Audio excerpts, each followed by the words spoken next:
Coconut oil is bad for you because the coconut nut is furry, and furry things are bad.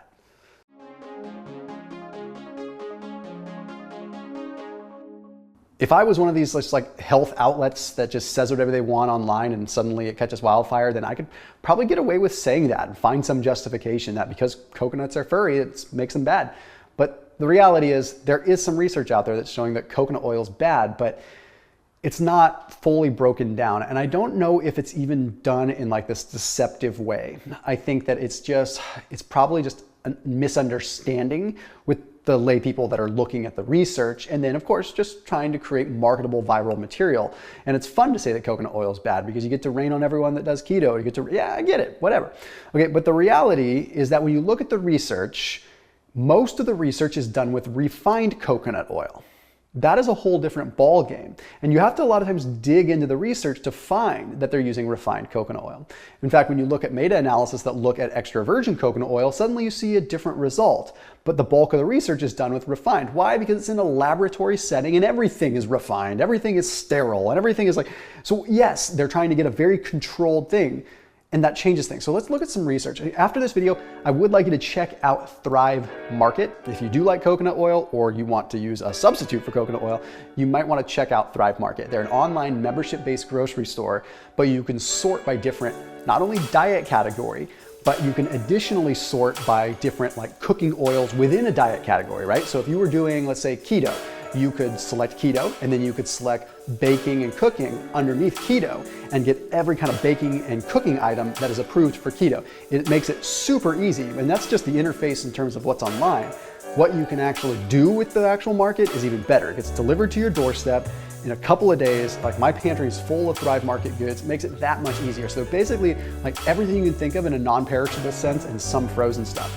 Super awesome, and there is a link down below that'll save you 25% off of a membership, as well as a free gift when you do use that link. And they are a big supporter of this channel. They have been for years, and I couldn't do what I do without them. So thank you, Thrive Market, for the continued support. Now, let's get nitty-gritty.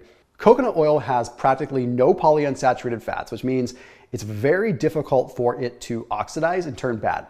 50% of the fats that are in coconut oil are going to be coming from lauric acid, which is already awesome, has probiotic effects, has antimicrobial properties. It's a great fat. 15% is coming from MCT oil, which we know has powerful effects within the brain, has powerful effect on ketone formation, has powerful effect on thermogenesis, just a really good fat overall. So then what's the big deal? Well, if you look at some of the studies, you see that they claim that coconut oil increases levels of LDL. And that's not an uncommon situation. What happens is when we consume saturated fat, is saturated fats will temporarily stall what are called the LDL receptors.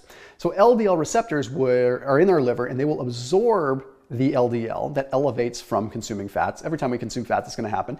But when those LDL receptors are blocked, LDL can't dock. It can't go into its docking station. So it stays circulating. That's really not that big of a deal because there's a natural feedback mechanism there. But if those LDL particles become oxidized, then it becomes bad because that's when the LDL particles change their form and they can never dock in the liver again, and they can only dock into an immune cell, which can trigger all kinds of issues like arterial plaque.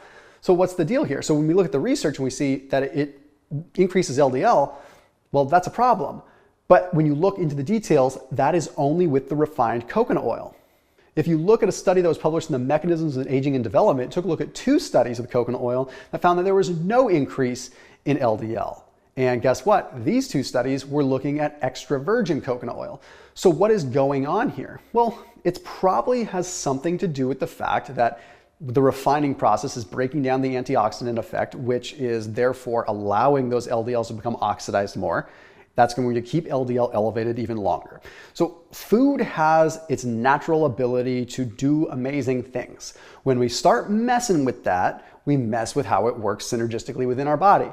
So a refined coconut oil is a terrible fat because yes, you are breaking down and eliminating the antioxidant effects, which could be preserving and protecting that LDL from ever getting oxidized in the first place. Now, the other study that we look at was published in the Journal of Medicinal Food. This one's just interesting, and this one was blown out of proportion too. And first of all, this was done in rats, which I reference rat studies a lot because they are somewhat applicable for understanding a hypothesis, but not necessarily, until we have like a randomized controlled like human study, it's really hard to get pure data. Anyway, the study took a look at 12 rats and they fed them like a super high carbohydrate diet.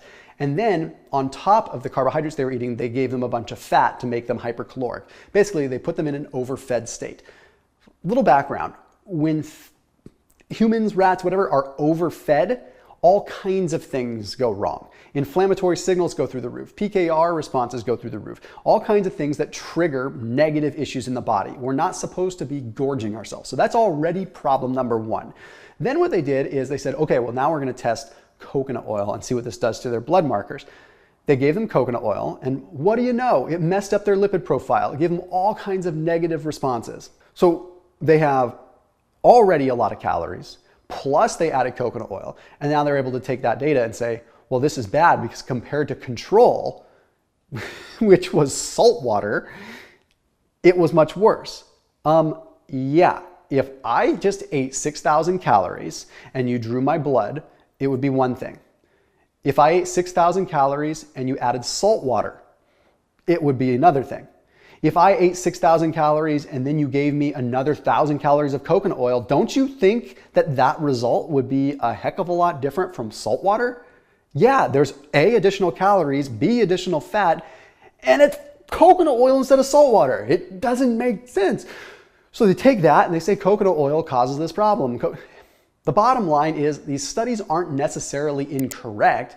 They're just poor examples of what makes coconut oil good or bad. Can we find details as to why saturated fat is bad? Yes, and let me be the first to tell you that a ketogenic diet, I would not recommend more than 20% of your fats come from saturated fat. Why? Because coconut oil is a little bit of an exception, but saturated fat is not exactly the most nutritionally dense. It doesn't really do anything. It's stable. It can help with myelination of your nerves. It can help with brain signaling. It can help with gray matter. It can help with your brain in general, but it's dose dependent up to a certain point. I can't say I'm going to consume 200 grams of saturated fat and have the most amazing nerves and the most amazing brain ever. It doesn't work like that. Your body's going to take what it needs. Everything else above that is just fuel. And saturated fat doesn't provide much nutritional value. You'd be better off supplementing that with like polyunsaturated fat from like an omega-3 or a good quality monounsaturated fat like avocado oil or olive oil. Does it mean saturated fat is bad? No, it's just not nutritionally dense. So I'm the first to say, like, I'm a fan of more Mediterranean style keto anyway. And coconut oil, although kind of fits into that from a macronutrient standpoint, it doesn't really fit into it from a regional standpoint. I would much rather see you do avocado oil or olive oil. But I can't sit here and just watch people bang on coconut oil when it's interpreted entirely incorrect. So anyway, keep it locked in here on my channel. See you tomorrow.